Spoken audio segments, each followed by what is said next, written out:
Hey guys, welcome back to Cooking Unscripted. And today we are going to take some Italian, technically Sicilian food, and completely fuck it up because that's what we do here. Today we are going to make an arancini, but we are going to add some roasted poblano, and then instead of mixing it or dipping it or whatever in any sort of sauce or Italian sauce, we are going to dip it in Elotes Cream sauce, which is used for Mexican street corn. And there'll be a little bit of Parmesan, but we're gonna top this thing with Cotija, which is the Mexican version of Parmesan. First things first, we gotta get the Arborio Rice, the risotto part of the arancini made. It's actually pretty easy. Onion, garlic, a little bit of butter. We're gonna sweat it. Before we actually get to making the arborio, we need to get stock going so it's warm so we can cook the rice. So we're using vegetable stock here. You can keep it vegetarian this way, or you can use chicken stock. I wouldn't suggest using beef stock, it's a little bit too strong, but chicken stock is great. If you wanted to do some sort of seafood stuff arancini, you could use seafood stock. As you know, I don't do a tremendous amount of chopping on camera, but a certain someone likes it when I chop, so this is for you. Bam, so nice little dice on the onion. We have some chopped garlic. I'm gonna heat up our little Darth Vader pan and make sure there's actual gas in this thing. From here, we're just gonna add a little bit of butter to the actual pan. We're gonna cook the onions and the garlic in butter. Onions, garlic, get them going. We're gonna add the rice. We're gonna toast the rice in the butter for a little bit, deglaze with wine. We'll begin to add our stock to really slow cook this. We still want the rice to have a little bit of bite to it, kind of like a bitter X. The rest of it is pretty simple: cheese, cream, lemon juice, or lemon zest. The biggest key to this is making sure that you do this the day before. If you try to do it the day of, you can, but the outcome won't necessarily be the same. And if you actually try to do it within a few hours, the rice ball can actually fall apart. So we have our roasted poblano pepper. Please, please, please.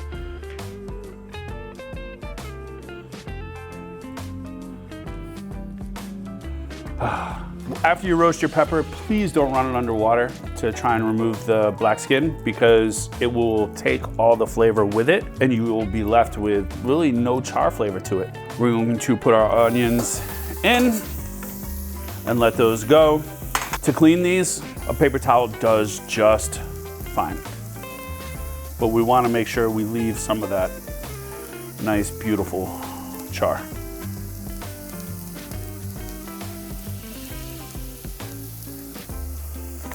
Onto a cutting board. Take that off. Our spoon for paddling. Boom. A little bit of garlic. Our stock is at a nice boil, so we are going to reduce that. From here, we are going to add our rice. We are going to let that toast.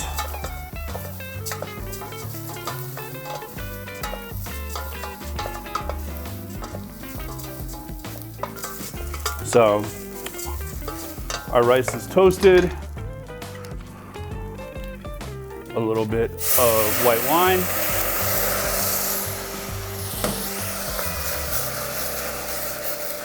Boom.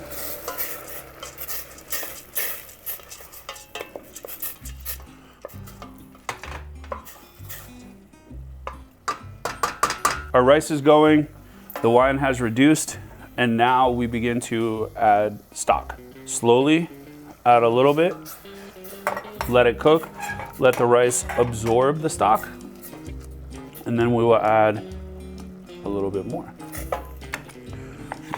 Cut our poblano.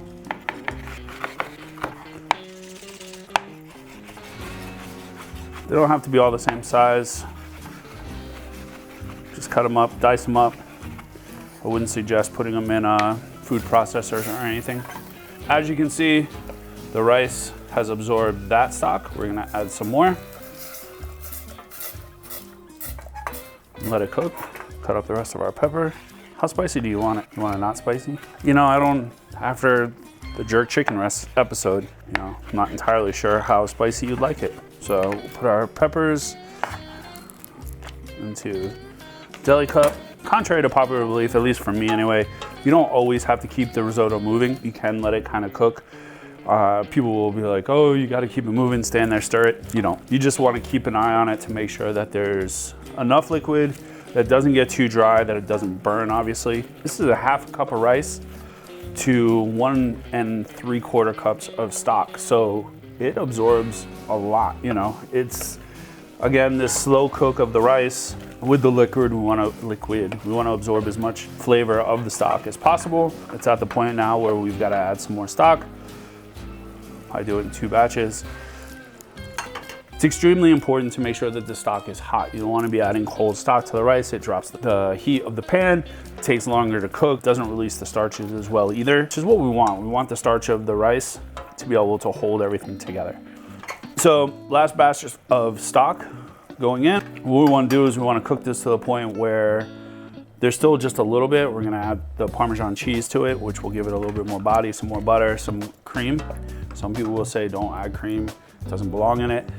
For me, I like it. It gives it just this texture that is, to me, is perfect. Now I'm gonna add a little bit of salt.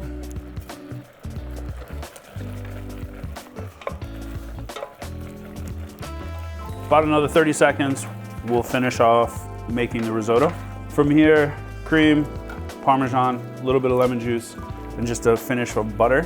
We're at that point, you guys can see, a splash of cream, just a splash, not a full load. Some butter, and then we're using Parmigiano Reggiano because I have it and I don't want it to go bad. Boom, I'm gonna shut the heat off. That's looking beautiful right there. It's beautiful, I tell you. Some more expensive cheese. Really need a cheese sponsor. A little bit of lemon. I have some Meyer lemon, so we're just gonna use some Meyer lemon. If you've watched previous episodes, you know that I love it because it has an orange flavor to it as well. If you haven't watched prior episodes, go back and watch them. Hey, limoncello. A little black pepper, and then we're gonna fold in our Poblano pepper. A little taste. And it's good. We are going to put this in the fridge. We're gonna let it cool overnight. We'll come back tomorrow and we will finish it off. When the risotto is done, it's been cooled, what you're left with is something that is actually very moldable. We're gonna set this off to the side. We're gonna make our cream for the risotto balls. What the fuck? We're gonna use some mayonnaise, some Mexican cream. Ain't no cream like Mexican cream. Bring it in there, mix it around, some fresh, goddamn, limes. Make sure you rub it down, and then make it squirt. All right, now I'm into it. So we got lime juice, mayonnaise, Mexican cream. We're gonna add some Cotija cheese, which you can find in any store. Walmart carries it. Obviously, if you have a Mexican or Latin grocery store or a bodega, then you can get it there. And last but not least, cilantro.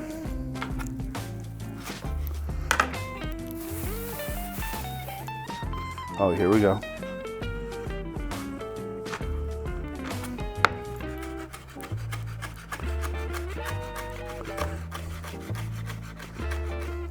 Choppity chop chop, or as I like to say, patty pat pat pat.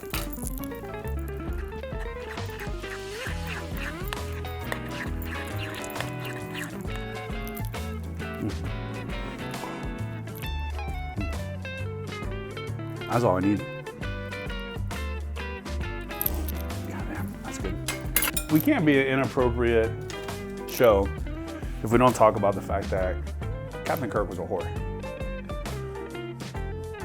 That motherfucker slept with everybody. Green, purple, 6 vaginas. He didn't care. Like, that dude slept with everybody. You want all the nuts? My man. We're gonna stuff our balls with mozzarella. Patty, mozzarella, and nut. So 3 simple, easy steps. What do you think? Half dozen? Favorite Star Trek character? Do you guys have one? Bones. Bones. New Bones or old Bones? Bones. I love Carl Urban. One of the most underrated actors. Will you just stay out of the freaking shot? There's only room for one diva in this show, and that is her. Me? Oh yeah, fuck yeah I am. I'm yet to see that, so I cannot concur. You cannot concur. Oh. Fucking dad jokes. Because I'm a professional. I know how to shave my balls. Shape. I meant shape. Shape. Every time I think we're making progress on not being like ridiculously stupid, we have episodes like this. Balls into flour. I don't suggest doing a lot of them. I mean, maybe 2 at a time. Give them a good shake into the egg. Into the egg. All right, we'll do like 4. We can take 4. We'll do 5. Make sure they're completely covered into the breadcrumbs. And I'm using just a plain Italian breadcrumb, seasoned breadcrumb, but it's panko. I like panko. Panko. It's like the Nevada thing. Caramel. Yeah, we don't say that other word. Balls all nice and evenly covered. Ow! Oh. That's it, I'm suing. God damn. God telling me I need to repent. Into our 350-degree fryer.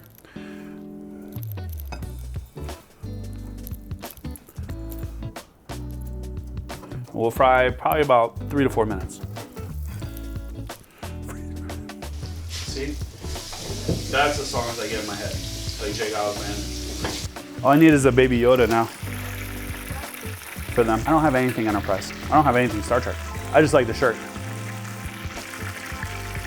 I do like the new Star Treks, the Chris Pine. Our balls are nice and crispy. We're gonna shut off the fryer so we don't burn the place down. Smell good though. So onto those things, a little salt. We're just gonna give them a second, absorb its clean oil. So fried food should never be greasy. If it is greasy, your oil is old. If you can smell your oil, the oil is old.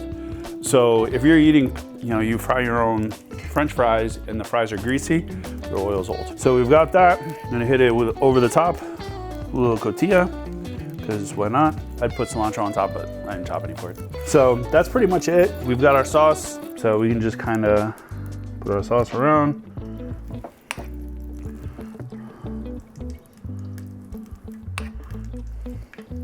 Looks like a fucking fun night.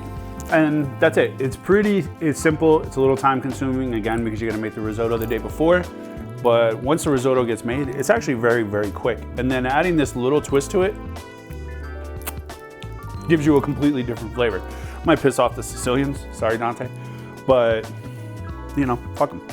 I love all of you, I swear, don't have me whacked. Let's enjoy, let's eat, let's enjoy and eat, and I'll see you guys next time. Make sure you do the blah, blah, blah thing. All right, so like I said, I just want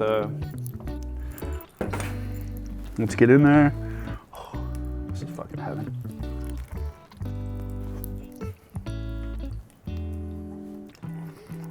Sometimes you gotta spit. I'll see you guys next time.